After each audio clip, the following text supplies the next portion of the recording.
마태복음 26장 14절부터 25절까지 말씀 한 절씩 교독하겠습니다. 그때에 12 중에 하나인 가룟 유다라 하는 자가 대제사장들에게 가서 말하되 내가 예수를 너희에게 넘겨주리니 얼마나 주려느냐. 그는 달라 주거늘. 그가 그때부터 예수를 넘겨줄 기회를 찾더라. 무교절의 첫날에 제자들이 예수께 나와서 이르되 유월절 음식 잡수실 것을 우리가 어디서 준비하기를 원하시나이까. 이르시되 성한 아무에게 가서 이르되 선생님 말씀이 내 때가 가까이 왔으니 내 제자들과 함께 유월절을 내 집에서 지키겠다 하시더라 하라 하시니 제자들이 예수께서 시키신 대로 하여 유월절을 준비하였더라. 저물 때에 예수께서 12 제자와 함께 앉으셨더니 그들이 먹을 때에 이르시되 내가 진실로 너희에게 이르노니 너희 중에 한 사람이 나를 팔리라 하시니 그들이 몹시 근심하여 각각 여짜오되 주여 나는 아니시오. 대답하여 이르시되 나와 함께 그릇에 손을 넣는 그가 나를 팔리라. 2절을 같이 보겠습니다. 인자는 자기에 대하여 기록된 대로 가거니와 인자를 파는 그 사람에게는 화가 있으리로다. 그 사람은 차라리 태어나지 아니하였더라면 제게 좋을 뻔하였느니라. 예수를 파는 유다가 대답하여 이르되 라삐여 나는 아니시오. 대답하시되 네가 말하였도다 하시니라. 아멘. 우리 옆에 보시면서 옆 사람을 축복하시겠습니다. 평안하십시오. 당신은 생애 살릴 선교사입니다. 오직 복음만이 우리를 온전케 합니다. 할렐루야. 이제 2025년 한 해도 이제 얼마 남지 않았습니다. 오늘이 마지막 주일인데요. 2026년을 마무리하고 또 한 해를 새롭게 시작하는 그러한 한 주간입니다. 우리가 진짜 말씀의 흐름을 놓치지 말고 말씀 따라가는 그러한 한 해가 되어야 되겠습니다. 12월 31일 수요일 우리 10시에 송구 영신 예배가 있습니다. 송구 영신 예배는 원래는 우리가 딱 12시에 송구 영신 예배를 드렸죠. 그 의미는 뭐냐면은 한 해를 예배로 마무리하고 한 해 첫 시작을 예배로 한다는 의미입니다. 그런데 꼭 졸려가면서 12시에 드릴 필요가 있겠냐. 그래서 요즘에는 시간을 당겨서 10시에 우리 예배를 드립니다. 이날 예배 때는 성찬식도 함께 거행이 되어집니다. 그래서 여러분들 내년 한 해 기도하시면서 또 중요한 기도의 제목들을 한 3가지 이내로 준비하셔서 뒤에 송구 영신 예배 헌금 봉투에 쓰시고 헌금과 함께 헌금함에 넣어주시면 한 해 동안 또 여러분들 기도에 함께 기도하도록 하겠습니다. 그리고 한 해 또 전도자로서 우리가 인도받아야 될 중요한 방향을 또 인도받는 시간이 원단 메시지 받는 시간입니다. 그래서 12월 31일 수요일인데 수요 예배는 원래 7시 반에 드려지는 것을 30분 앞당겨서 7시에 원단 메시지 1강을 우리 생방송으로 받고요. 그리고 8시 반에 2강 듣고 그리고 10시에 송구 영신 예배까지 인도받도록 하겠습니다. 그래서 여러분 함께 참석하셔서 또 말씀 인도받으시고 다음 날 1월 1일 11시에 3강 메시지가 또 생방송으로 우리가 말씀을 받겠습니다.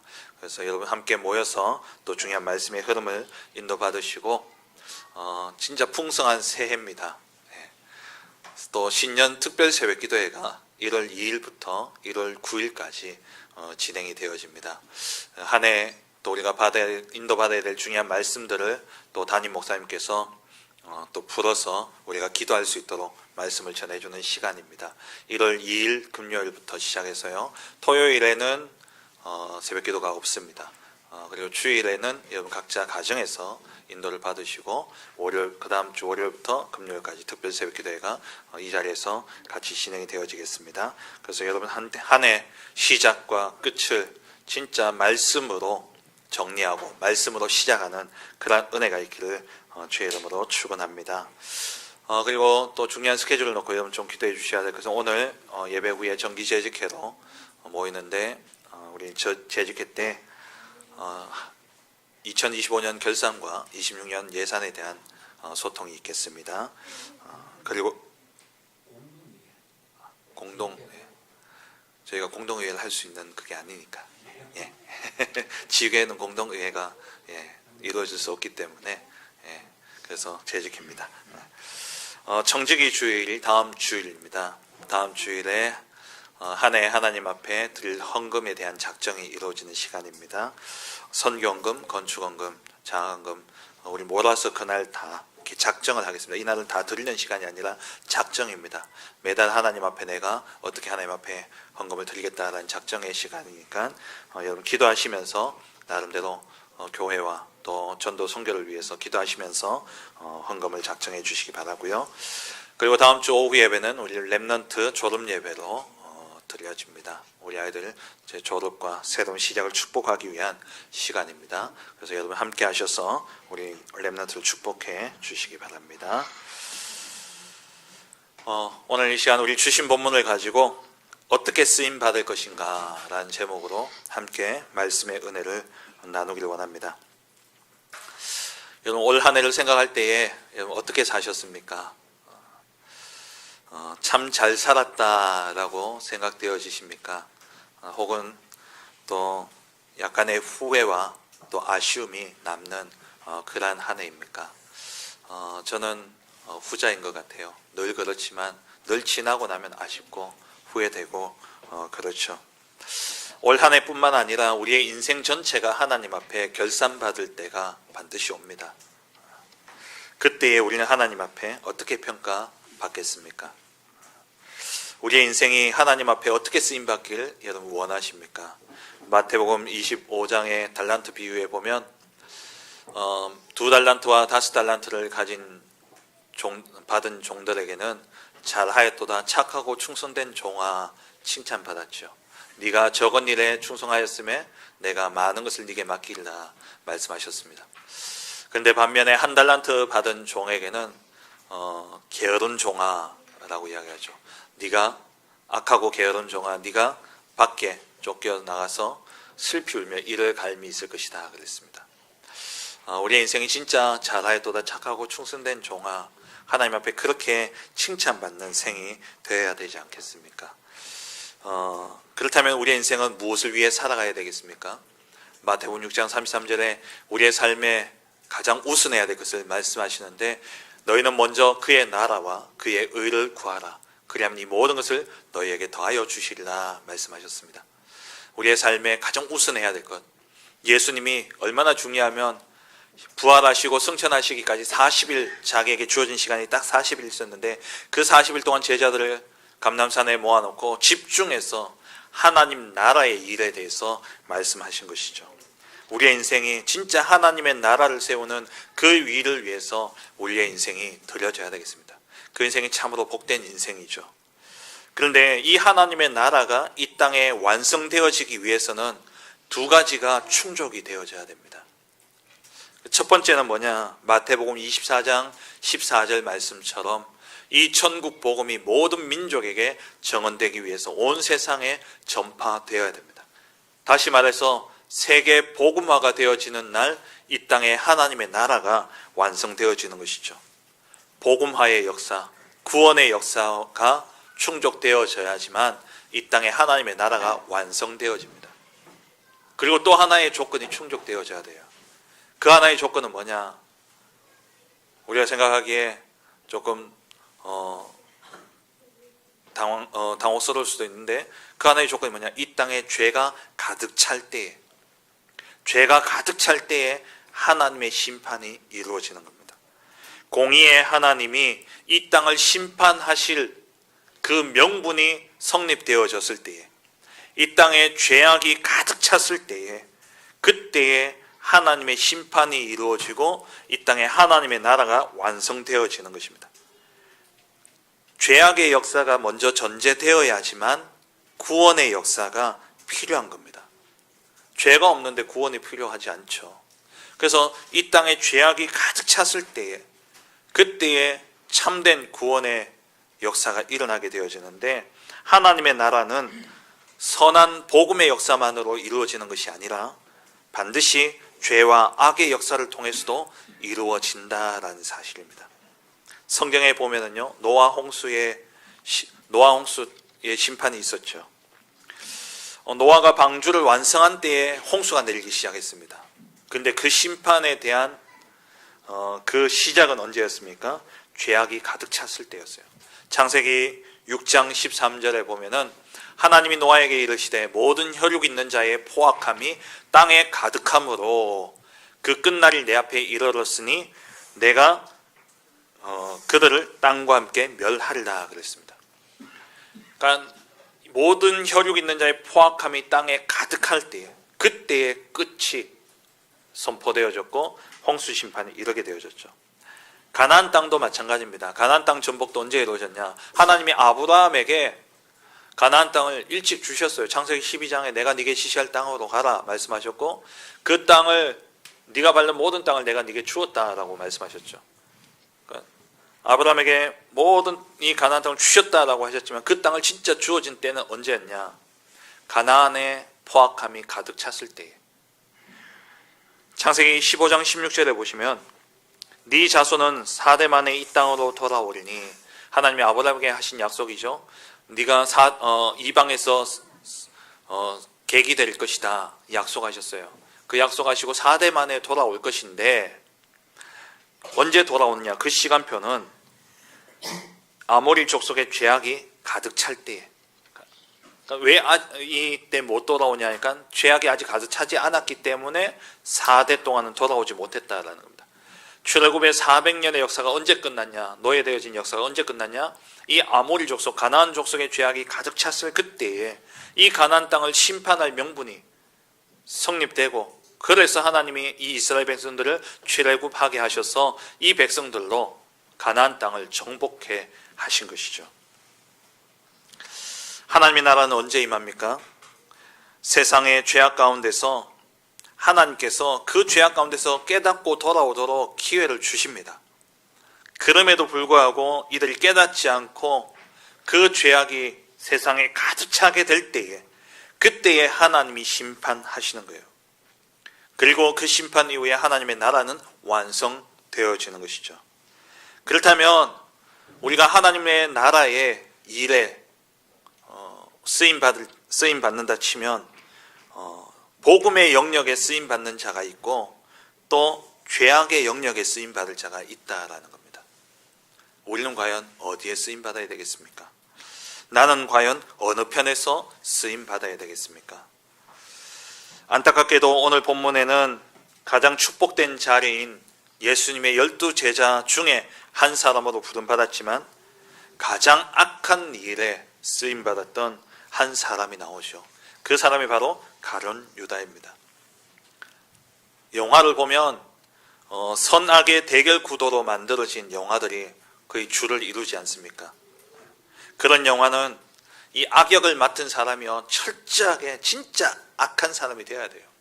어떤 배우는 진짜 악역을 얼마나 잘했던지 밖에 나갔다가 따귀를 맞았다 하더라고요. 너무 못되게 연기를 해가지고 그 사람이 그 TV 안에서의 역할이 그건데 얼마나 못되게 역할을 했던지 간에 나가서 따귀를 맞을 정도로. 진짜 악역을 철저히 감당하는 사람, 빌런이라 그러죠. 이런 사람이 있어야지 영화의 완성도는 더욱더 높아지는 겁니다.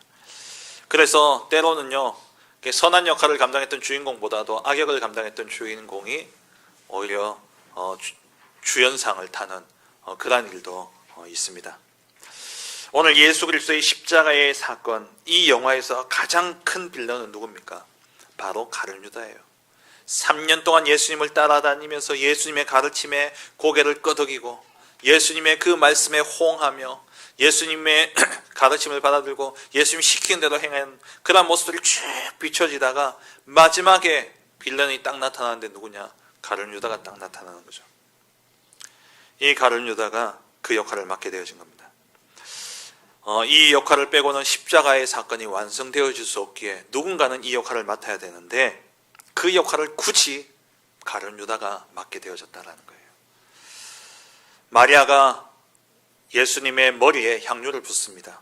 그 사건 이후로 가룟 유다는요 돌변하게 되어져요. 그 사건에 가룟 유다가 동괴를 맡은 자로서 그 돈을 늘 훔치가려는 그 도둑이라고 이야기했죠.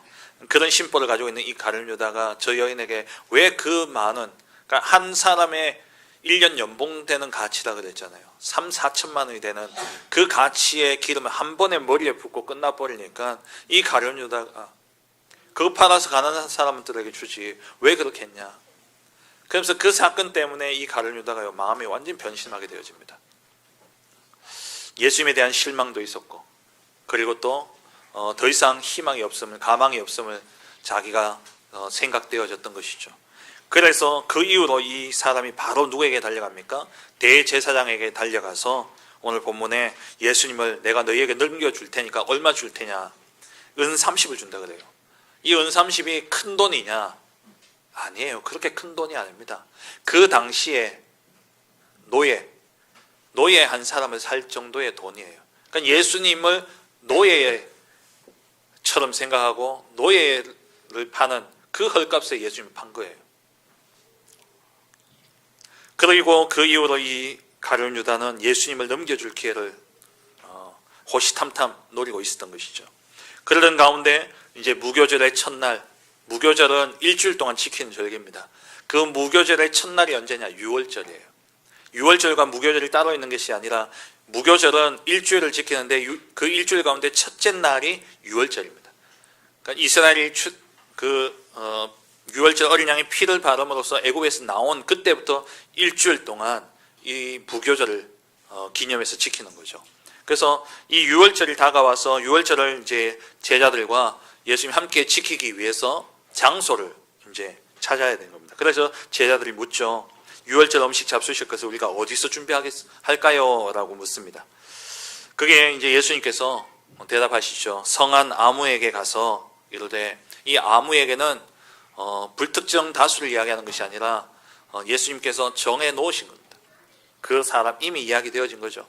그 사람에게 가서, 왜 여기서는 이름을 이야기하지 않냐? 이 당시에는 이 핍박과 박해가 심했기 때문에, 또 이 장소가 아마 우리가 알기로 마가다락방의 장소였기 때문에 이 교회가 모이는 장소, 마태가 이 마태복음을 써서 나눌 때에 이때 어떻게 보면 초대교회 시작이 되어지는 그 장소, 제자들이 모이고 사역자들이 모이는 그 장소가 발각되어서는 안 되기 때문에, 그래서 아무에게 라고 이렇게 표현한 겁니다. 거기 가서 6월절을 지키겠다 해라. 이제 그래서 그 장소가 준비되어졌고 그 장소에 제자들이 모인 겁니다. 함께 앉아서 음식을 먹는데 예수님께서 말씀하시죠. 21절에 너희에게 이르노니 너희 중에 한 사람이 나를 팔 것이다 라고 이야기합니다. 너희 중에 한 사람이라고 이야기하죠. 예수님께서 딱 집어서 이야기한 것이 아니라 너희 중에 한 사람이 될 것이다. 이 말은 누구든지 한 사람이 될 수 있다라는 겁니다. 누구든지 가룟 유다가 될 수 있다라는 것을 이야기하는 거예요. 우리에게 주어지는 메시지죠. 그러니까 제자들이 22절에 보니까 서로 눈치를 보면서 막 근심하면서 눈치 보면서 그렇게 예수님께 질문합니다. 주여, 나는 아니죠. 나는 아니죠. 나는 아니죠. 이제 이러면서 막 질문을 하는 거예요. 왜? 확인받고 싶어 하는 거예요. 왜? 자기들 속에도 그럴 워낙 핍박이 심하고 박해가 심하니까 자기들도 그럴 수 있는 마음들을 아마 느꼈던 것 같아요. 그러니까 확인받고 싶어 하죠. 내가 아니라면 굳이 확인받을 이유가 뭐가 있겠습니까? 그렇게 묻는 가운데 예수님이 말씀하시죠. 나와 함께 그릇에 손을 넣는 그가 나를 팔 것이다. 나와 함께 그릇에 손을 넣는 자. 이러니까 우리는 가룟 유다가 그때 막 손을 넣었구나 이렇게 생각하는데, 유대인들이 식사할 때는요 모든 이렇게 사람들이 손으로 식사를 하잖아요. 그래서 그릇에 이렇게 손을 넣어서 빵을 떼먹기도 하고 음식을 집어 먹어야 되니까 손이 왔다 갔다 하는 겁니다. 그러니까 이거는 가룟 유다를 지칭하는 게 아니라 이제 누구나 그럴 수 있다라는 것을 이야기하고 있는 것이죠. 그러면서 24절에 중요한 말씀을 하시죠. 인자는 자기에 대하여 기록된 대로 가거니와 인자를 파는 그 사람에게는 화가 있으리로다. 예수 그리스도의 십자가의 사건은 이미 예정되어진 사건입니다. 하나님의 뜻대로 이루어진 사건이에요. 근데 그 사건을 있어서 이렇게 중요한 빌미를 제공하는 그 사람에게는 화가 있을 것이다. 그리고 차라리 태어나지 않았으면 더 좋았을 것이다 라고 이야기하고 있죠. 그러니까 예수님이 십자가에 죽는 것은 예정되어진 사건이지만 그 예수님을 파는 일에 있어서는 누군가의 선택에 의해서 이루어지는 겁니다. 예수님을 팔려는 선택에 의해서 이루어진다라는 것이죠. 그러면서 이 가룟 유다가 묻죠. 25절에 얼마나 뻔뻔합니까? 랍비여, 나는 아니죠.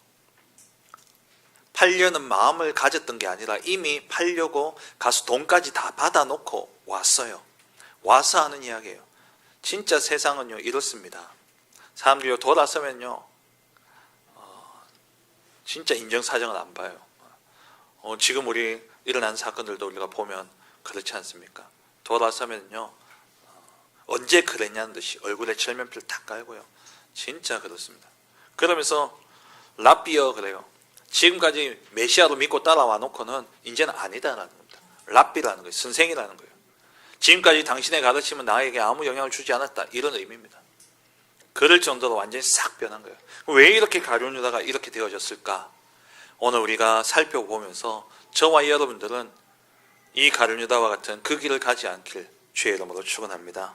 먼저 첫 번째로 24절에 인자는 자기에게 기록된 대로 가거니와 그리스도의 일의 절정은 무엇입니까? 바로 십자가 사건입니다. 예수가 그리스도로 오셔서 이 땅에서 완성하실 그 그리스도의 일의 그 절정은 무엇이냐? 완성은 무엇이냐? 바로 십자가의 사건인 것이죠. 왜 예수님이 그리스도로 오셔서 십자가를 지셔야 합니까? 절대 불가능에 우리가 가지고 있는 근본 문제가 있기 때문에 그래요. 이 악한 사단에게 속아서 죄를 짓게 되어졌고 하나님 먹지 말라는 그 선악과를 먹음으로 죄를 짓게 되어졌고 그 죄로 인해 우리는 하나님을 떠나게 되어진 것이죠. 하나님을 떠난 결과 그 인생은요 늘 결핍된 삶을 살아갈 수밖에 없습니다. 인생이 길을 잃어버리게 되어졌고 방황하면서 모든 것 속에서 늘 공허하고 허무함 가운데 그러면서 닥쳐오는 저주와 재앙을 감당치 못하는 그런 인생이 되어져 버린 것이죠. 그래서 이 문제를 해결하고자 몸부림을 칩니다. 몸부림을 치면서 하나님께 나아가고자 애를 쓰는데 길을 알지 못하니까 스스로 하나님을 만들어 놓고 우상 숭배하고 또 종교 생활하며 그렇게 하나님을 찾아가려 애쓰죠. 도저히 몸부림쳐도요 해결이 안 되어집니다. 우리에게는 절대 불가능한 문제입니다. 그래서 하나님이 이 문제를 해결하시려고 절대 가능의 능력을 가지신 전지전능하신 하나님께서 이 문제를 해결하시고자 이 땅에 인간으로 오신 것이죠. 그게 성육신이고 그날이 바로 성탄절이었죠. 예수님 십자가에 죽으심으로 마가복음 10장 45절에 인자가 온 것은 섬김을 받으려 함이 아니라 도리어 섬기려 하고 자기 목숨을 많은 사람의 대속물로 주려 하려 합니다.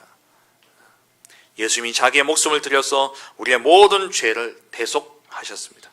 그리고 죽음을 이기고 부활하사 죽음의 세력을 잡은 자 마귀를 멸하셨습니다. 히브리서 2장 14절에 그도 자녀들은 혈과 육에 속하였으며 그도 또한 같은 모양으로 혈과 육을 함께 지니심은 죽음을 통하여 죽음의 세력을 잡은 자 마귀를 멸하시며 마귀의 권세를 멸하신 것이죠.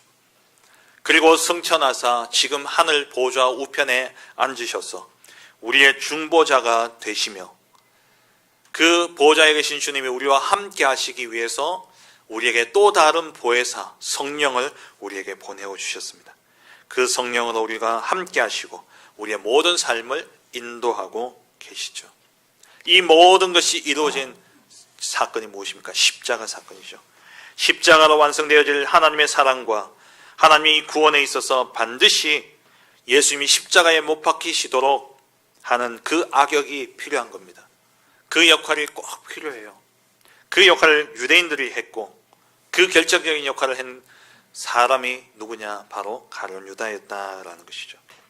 그렇다면 두 번째로 이 예수님을 팔아넘긴 가룟 유다의 선택에 대해서 우리가 좀 살펴봐야 되겠습니다. 여기서 우리가 이 가룟 유다를 생각하면서 우리가 생각해야 될 부분이 무엇이냐 하면은 바로 예정과 선택에 대한 부분입니다. 하나님의 예정하심과 우리의 삶에 있어서 이루어지는 선택들에 대한 부분을 여러분 잘 이해하셔야 돼요. 왜 그러냐니까 많은 사람들이 이렇게 이야기합니다. 삶 속에서 자기들을 선택해 놓고는요, 하나님이 주권이라 그래요. 하나님이 주권이고 하나님이 다 예정하셨다라고 이야기를 합니다. 여러분 죄 짓는 것은요, 여러분의 선택이지 하나님이 예정하신 게 아니에요. 하나님은 우리에게 시험을 우리가 걸려 넘어지도록 하나님이 시험을 만들어 주시는 분이 아니라 그랬습니다. 허용하시는 분이에요. 우리는 하나님의 형상대로 지음받았다라는 것은 영적인 존재임과 동시에 우리에게 자유의지를 주셨습니다. 그 자유의지를 가지고 우리는 선택을 하는 겁니다. 그런데 그 모든 선택을 하나님이 허용하시는 거예요. 하나님이 허용하시는 거지 하나님이 우리의 선택을 결정해 놓는 것은 아닙니다. 공부 못해서 공부를 안 해서 내가 좋은 대학에 못 갔다. 그거는 내 선택이지 하나님의 예정이 아니다라는 거예요. 그 대학에 들어가서 어떤 대학에 들어가서 하나님의 예정은 뭐냐? 그리할지라도 하나님께 돌이키게 될 때에 하나님은 합력해서 선을 이루시는 게 하나님의 예정이지 네가 그렇게 꼭 굳이 죄악 가운데 들어가서 깨달아서 돌아오게 하는 게 하나님의 예정은 아니다라는 사실입니다. 그렇다면 이 가룟 유다의 선택도 마찬가지예요. 하나님이 가룟 유다를 딱 정해놓고 네가 예수님을 팔아야 된다라고 정해놓은 게 아니다라는 겁니다. 거기에 누군가는 그 일에 쓰임받아야 되는데 거기에 쓰임받는 상태가 가룟 유다가 되어져 있다라는 게 그게 오늘 말씀 통해서 우리가 알아야 될 것이죠. 십자가 사건은 분명히 하나님의 구속 사건에 있어서 반드시 있어야 할 예정된 사건이었지만 그렇다고 해서 유다가 예수님을 파는 사건 또한 예정된 것은 아니다라는 겁니다. 그것은 전적으로 유다의 선택이었습니다. 하나님의 예정 때문에 많은 사람들이 자기의 책임을 하나님께 떠넘겨요. 자기가 선택하고 자기가 잘못해놓고 그 선택에 대한 책임을 하나님께 떠넘긴다니까요. 무엇을 해요? 하나님 주권이라면서. 하나님이 그렇게 하셨다면서. 맞아요. 맞는데 아니에요. 맞다라는 것은 하나님께 내가 그 선택을 했는 데 있어서 하나님께 회개하고 돌이키고 하나님 앞에 나아갔을 때에 그 선택도 또한 하나님이 예정으로 합력하여 선을 이룰 것이기 때문에 맞아요. 근데 내가 돌이키지 않은 상태에서 그 말을 하는 것은 아니다라는 거예요. 여러분 후회는요, 죄에 집중할 때 나오는 게 후회입니다. 여러분 인생에 후회는 없어야 돼요. 내가 어떤 선택을 했든 간에 후회하면 안 됩니다. 회개가 있어야 돼요. 회개는요, 하나님을 바라보는 거예요. 나의 잘못에 대해서 죄에 집중하면 후회만 남지만 나의 잘못에 대해서 하나님을 바라보게 될 때 우리는요, 회개가 이루어지고 회개가 이루어지면 하나님이 그 모든 것을 진짜 합력해서 선을 이루시고 우리를 저 하나님 나라에 이르도록 하시는 겁니다. 중요한 부분이에요. 여러분 삶에 대한 선택에 대한 책임은 여러분들에게 주어지는 겁니다.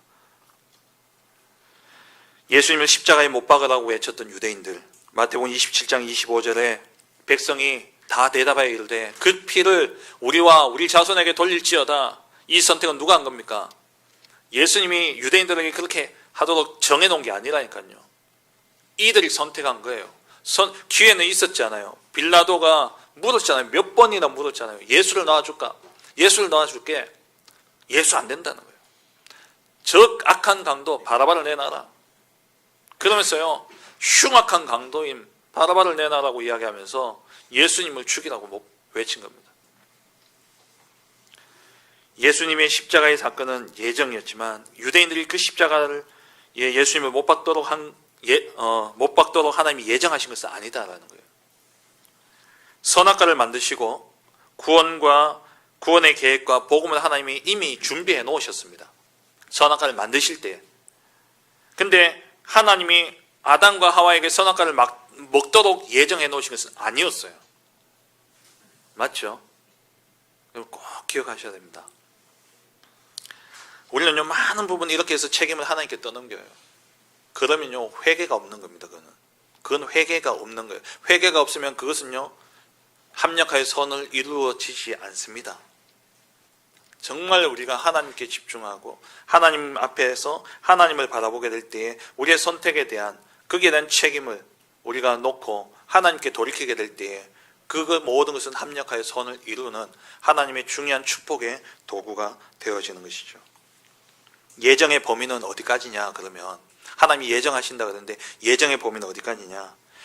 구원의 역사 속에서 예정을 생각하셔야 됩니다.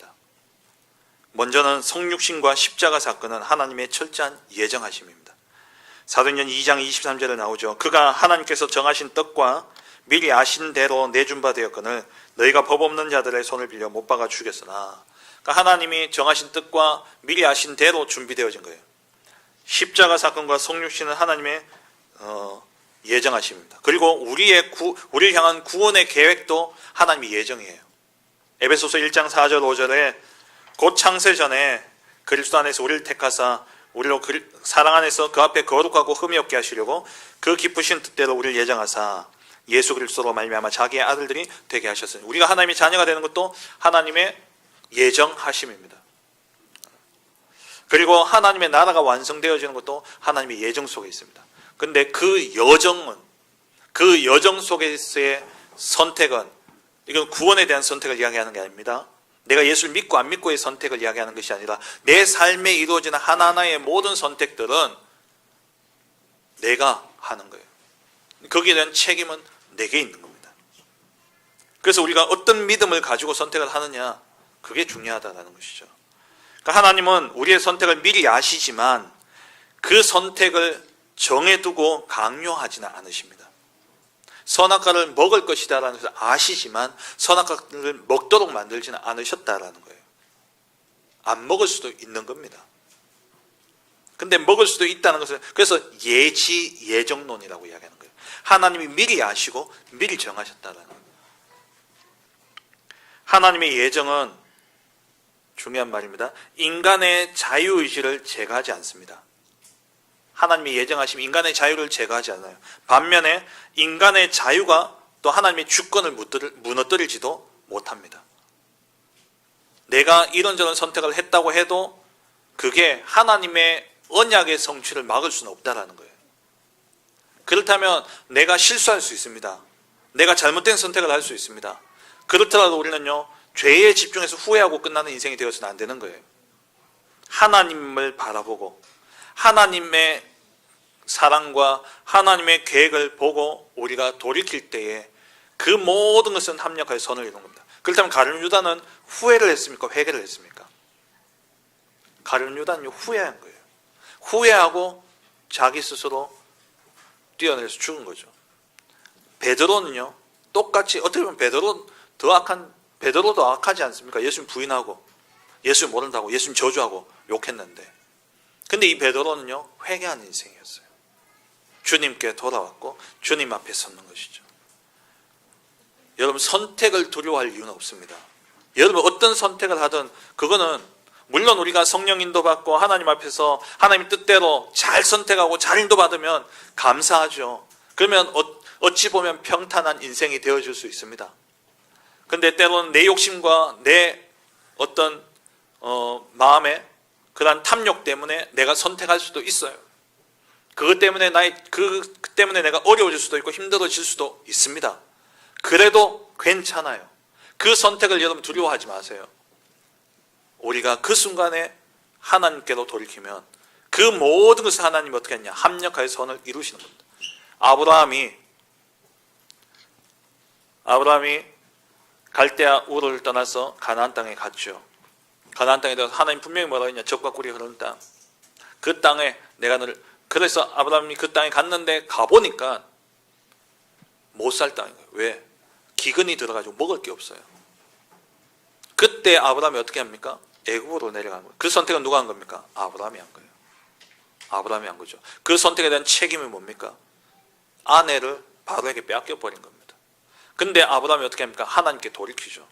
하나님의 꿈에 나타나셔서 하나님이 시킨 대로 말씀을 깨닫고 바로를 찾아가서 바로를 축복합니다.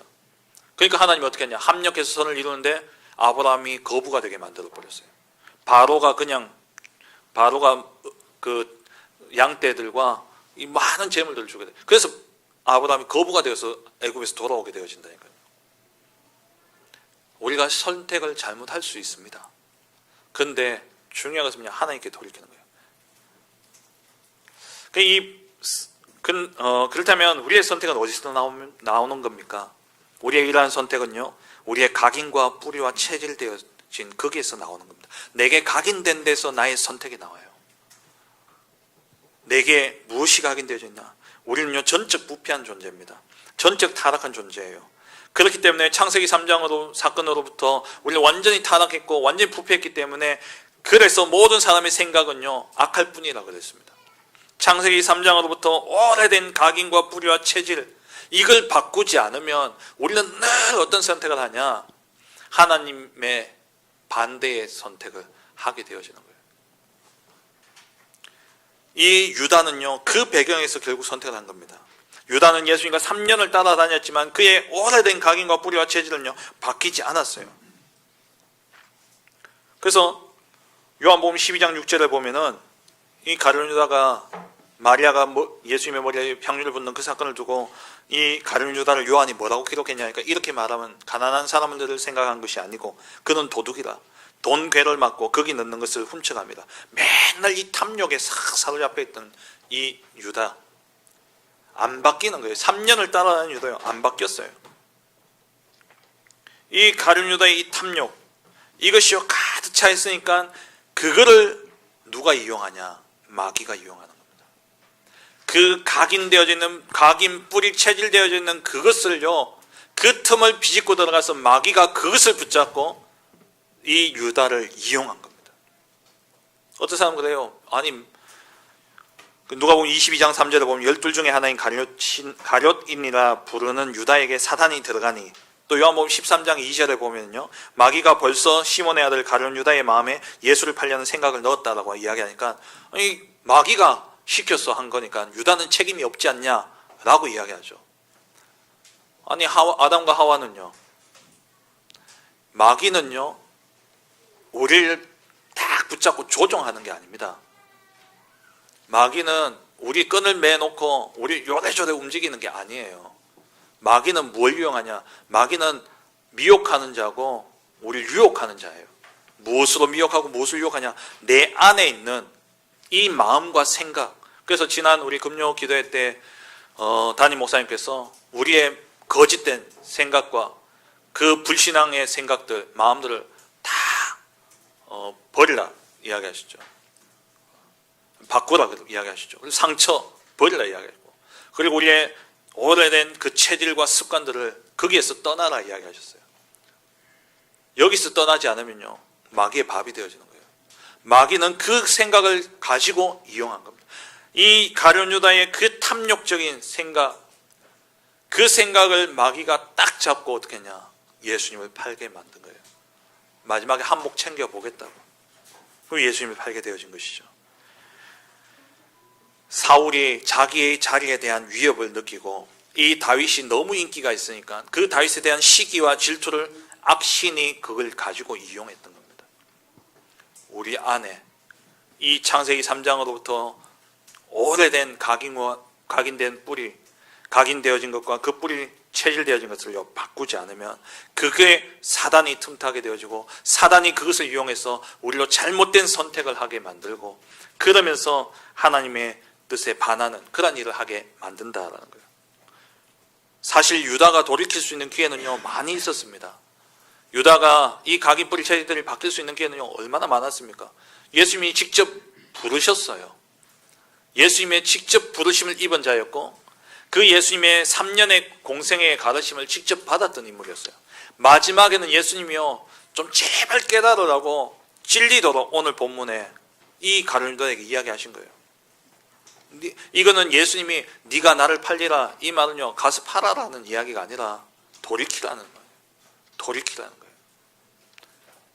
근데 바뀌지 않는 거죠. 이 돌이킬 수 있는 기회조차 잃어버리고 가룟 유다는 예수님을 팔게 되어진 겁니다.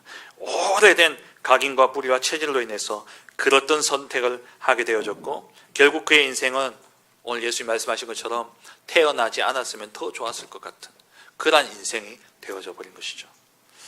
마지막 세 번째입니다. 그렇다면 우리는 어떻게 쓰임받아야 되겠습니까?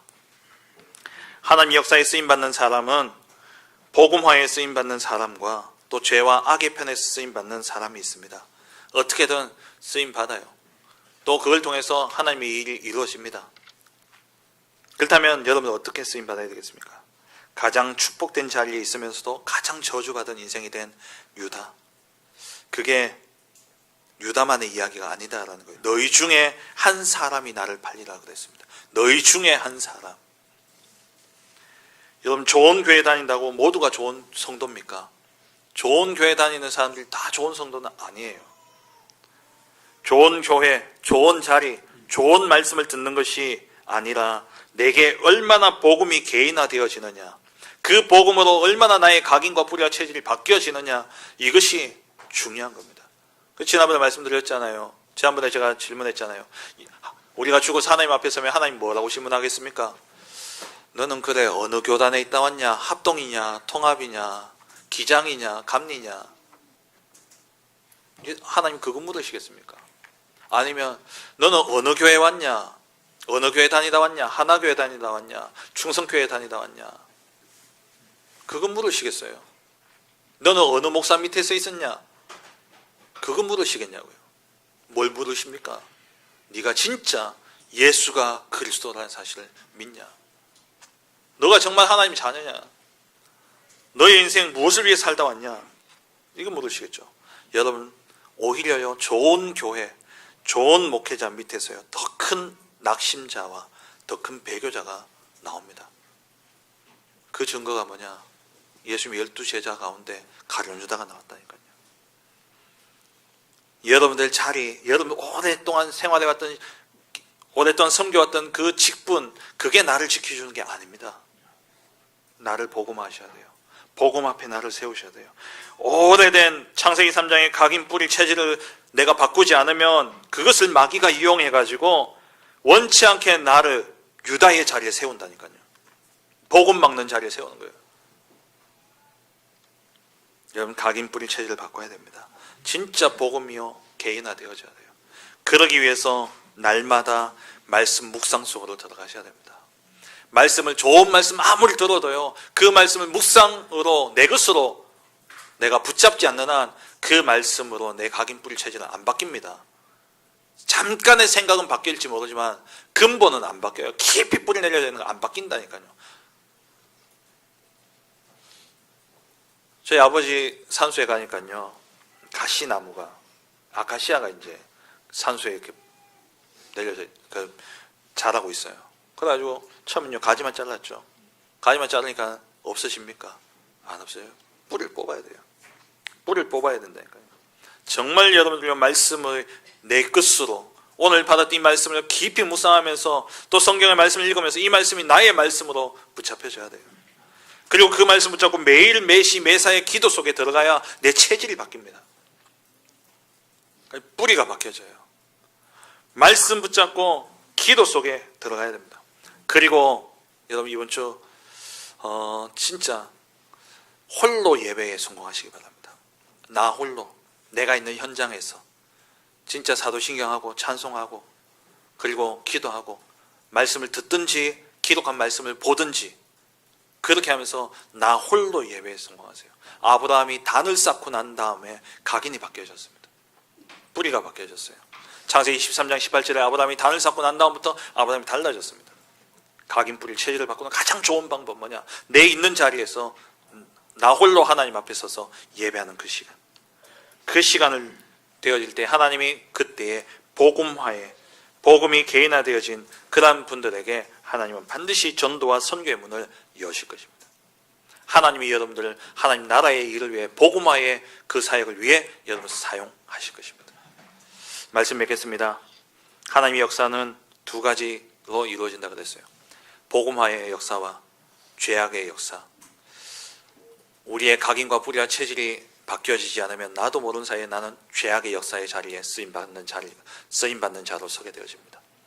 복음으로 나의 각인과 뿌리와 체질을 바꿔야 돼요. 정말 나 혼자 하나님 앞에 서서 하나님 앞에 진실되게 나가는 그 시간을 통하여서 나의 각인과 뿌리와 체질이 바뀌어지게 될 때에 하나님은 우리를 들어서 전도와 선교의 문을 여는 그러한 전도자로 하나님이 사용하실 줄 믿습니다. 혹시 내가 잘못된 선택을 했더라도 하나님께로 돌이키면 그것 또한 합력하여 선을 이루실 것이기 때문에 우리가 염려할 것은 아니지만 진짜 우리의 생이 하나님께 쓰임받기 위해서 우리의 각인, 오래된 각인과 뿌리와 체질들이 바뀌어지는 그런 은혜가 있기를 주의 이름으로 축원합니다. 하나님 감사를 드립니다. 오래된 각인과 뿌리와 체질이 예수님을 따르는 3년 동안의 공생애 속에 있었음에도 불구하고 나에게서 벗어나지 못함으로써 오히려 예수님을 파는 자의 자리에 섰던 가룟 유다와 같은 그러한 어리석은 자가 되지 않게 하시고 정말 우리가 날마다 말씀 붙잡고 묵상 속에 들어가 그 말씀 붙잡고 기도하며 그 말씀으로 하나님 앞에 예배하는 가운데 나의 오래된 각인과 뿌리와 체질들이 바뀌어져 하나님 뜻에 합한 선택을 하고 하나님 나라에 합한 일을 함으로써 전도자로 선교사로 살아가는 우리 모든 성도를 될 수 있도록 축복하여 주옵소서. 예수 그리스도의 이름으로 기도합니다. 아멘. 지금 우리 주 예수 그리스도의 은혜와 하나님 아버지의 지극하신 사랑하심과 성령의 내주 인도 역사 충만하심이 오직 복음으로 개인화되어 나의 각인 뿌리 체질을 바꿔 하나님이 쓰시고자 하시는 그 일의 전도자로 선교사로 쓰임받기를 원하는 우리 모든 사랑하는 성도들과 가정과 생업과 후대 위에 주의 몸된 교회 위에 지금으로부터 영원토록 함께 있을지어다. 아멘.